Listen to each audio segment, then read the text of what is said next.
मिलता है सच्चा सुख केवल प्रेमानंद जी तुम्हारे चरणों में।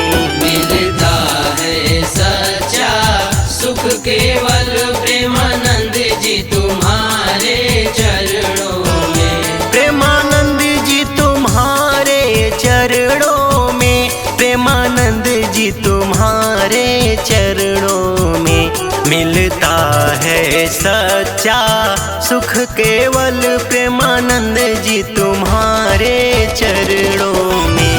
मिलता है सच्चा सुख केवल प्रेमानंद जी तुम्हारे चरणों में।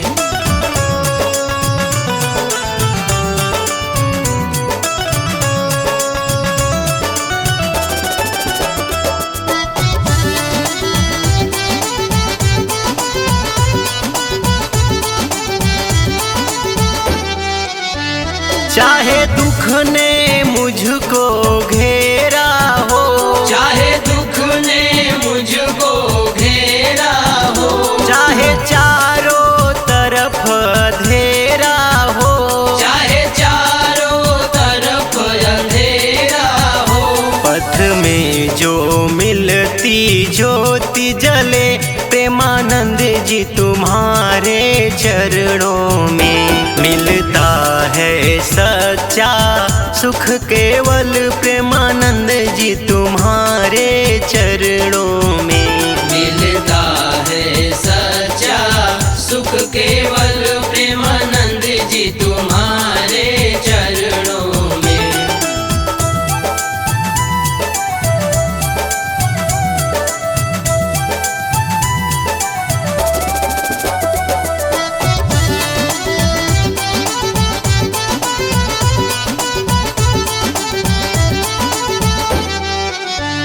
जीवन का मेरे आधार हो तुम, जीवन का मेरे आधार हो तुम। भटके हुए प्राणी का सार हो तुम, भटके हुए प्राणी का सार हो तुम। न्यौछावर है मेरी सांसें प्रेमानंद जी तुम्हारे चरणों में।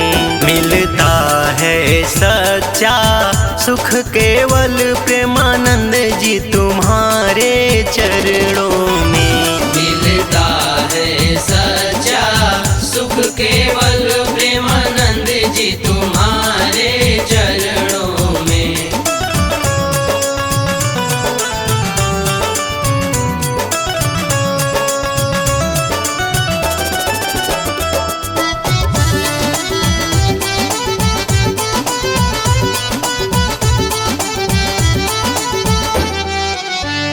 इतना कर दो कृपा मुझ पर, इतना कर दो कृपा मुझ पर। आशीर्वाद हमेशा बना रहे, आशीर्वाद हमेशा बना रहे।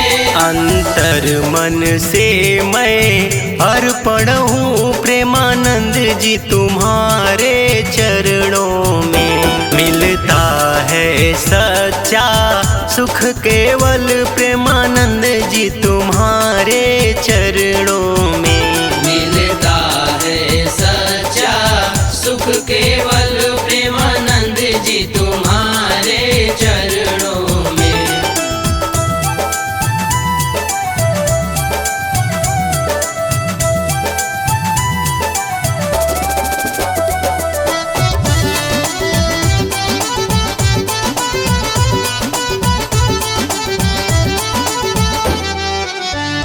सुभाष लाल पे दृष्टि तुम रखना, सुभाष लाल पे दृष्टि तुम रखना।